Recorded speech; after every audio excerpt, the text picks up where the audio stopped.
तो master stroke की cover story में आज अखिलेश यादव के उस फैसले पर और उस फैसले का विश्लेषण करना बेहद जरूरी है। उत्तर प्रदेश चुनाव में अखिलेश ने सीधे एंट्री ले ली और 360 डिग्री विश्लेषण अब इसका करना जरूरी है। सीएम योगी के गोरखपुर से चुनाव लड़ने के ऐलान के बाद अब अखिलेश ने भी लगभग ये साफ कर दिया है कि वो भी मतदाताओं को उनका आशीर्वाद पाने की कतार में खड़े होंगे। हालांकि उन्होंने अभी अपनी सीट का ऐलान नहीं किया है, लेकिन आज इस सिलसिले में उन्होंने उत्तर प्रदेश के आजमगढ़ की जनता के आशीर्वाद की बात जरूर कही, क्योंकि वो वहां से सांसद है और इसीलिए माना जाने लगा कि वो आजमगढ़ से किस्मत आजमा सकते हैं। हालांकि इटावा, मैनपुरी और संभल की गुन्नौर सीट को लेकर भी चर्चा बहुत तेज है।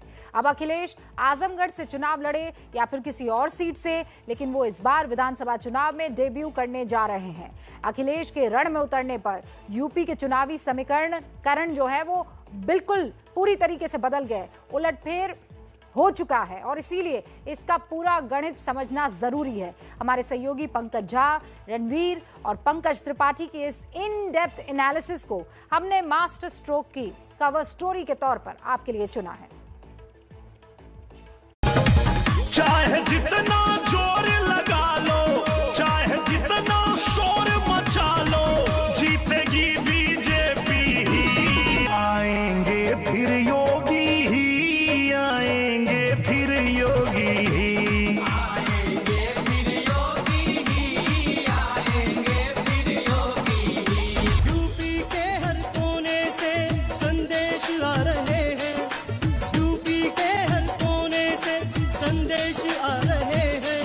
अखिलेश आ रहे हैं, अखिलेश आ रहे हैं, अखिलेश आ रहे हैं, अखिलेश आ रहे हैं। 10 मार्च को यूपी में कौन आएगा ये तो जनता तय करेगी।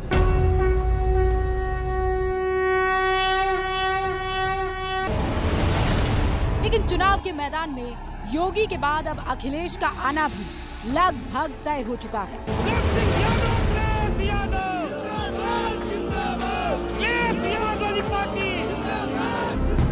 खुद अखिलेश ने भी इशारों में ही सही चुनावी रण में उतरने पर मुहर लगा दी है।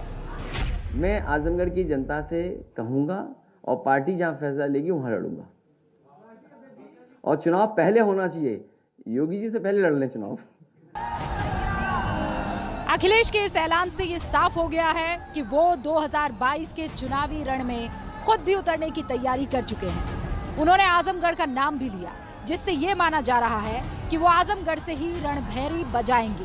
हालांकि उन्होंने योगी से पहले चुनाव लड़ने की बात कहकर अपने रण क्षेत्र पर सस्पेंस का पर्दा जरूर ढका है। अखिलेश यादव के आजमगढ़ के ही किसी सीट से चुनाव लड़ने की संभावना ज्यादा है, क्योंकि वे वहां के सांसद भी हैं। अखिलेश यादव अपने गढ़ इटावा या मैनपुरी से चुनाव लड़ने के पक्ष में नहीं हैं, क्योंकि वे अगर पूर्वांचल छोड़कर गए तो विरोधी उनके खिलाफ माहौल बना सकते हैं। पूर्वांचल से चुनाव लड़ने से वे बीजेपी से सीधी टक्कर का संदेश भी दे सकते हैं, क्योंकि ये इलाका पीएम मोदी और सीएम योगी की चुनावी कर्मभूमि भी है।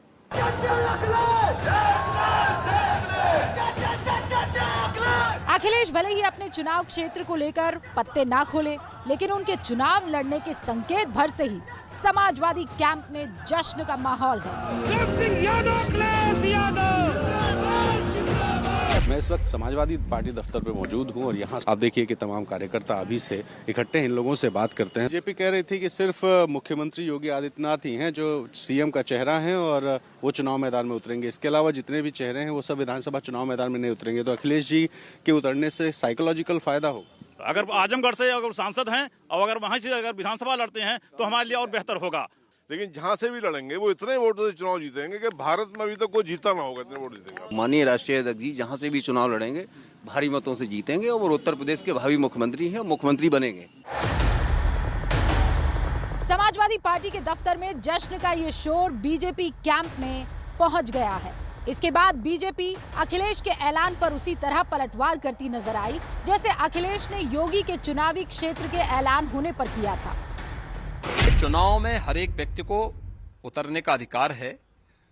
वे अपनी पार्टी की तरफ से अधिकृत प्रत्याशी बने, ये हमारी भी कामना है, उनको बनना चाहिए। लेकिन एक बात तो सामने आ गई है कि समाजवादी पार्टी आज बैकफुट पर आ चुकी है अपनी पहली सूची के बाद। अब उनकी हिम्मत नहीं हो पा रही कि अगली सूची वो जारी कर सकें। वो कहते थे कि हमने विकास किया है, और अगर आपने विकास किया है तो सीट को चुनने में इतना देरी क्यों लगा रहे हो? 2022 के विधानसभा चुनाव में सुरक्षित ठिकाना तलाशने में अधिसूचना जारी होने के बाद इतना समय लगा दिया। बीजेपी अब ये भी आरोप लगा रही है कि सीएम योगी और केशव प्रसाद मौर्य के चुनाव क्षेत्र का ऐलान होने के बाद अखिलेश पर भी चुनावी रण में उतरने का दबाव बढ़ गया था। जिस तरह से भारतीय जनता पार्टी ने आदरणीय योगी जी को, आदरणीय केशव मौर्य को जो लड़ाने की बात की है, उसको लेकर कहीं न कहीं एक प्रश्न तो वहां इनके और सदस्य उठा ही रहे होंगे कि आखिर आप क्यों नहीं लड़ेंगे चुनाव। अखिलेश यादव जी अपने हर काम में भाजपा की नकल करते हैं। अखिलेश यादव जी पर अब इतना दबाव था मुख्यमंत्री योगी आदित्यनाथ जी के चुनाव लड़ने की घोषणा के बाद, उनकी पार्टी कार्यकर्ताओं में बड़ी निराशा थी, और ऐसे में अब कार्यकर्ताओं के दबाव के बाद अखिलेश यादव जी नानुकुर करते हुए चुनाव लड़ने के लिए तैयार ही हो रहे हैं।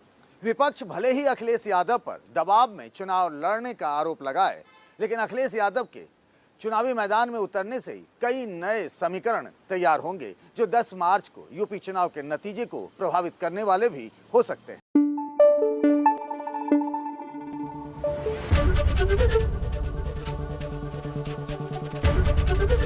एबीपी न्यूज आपको रखे आगे।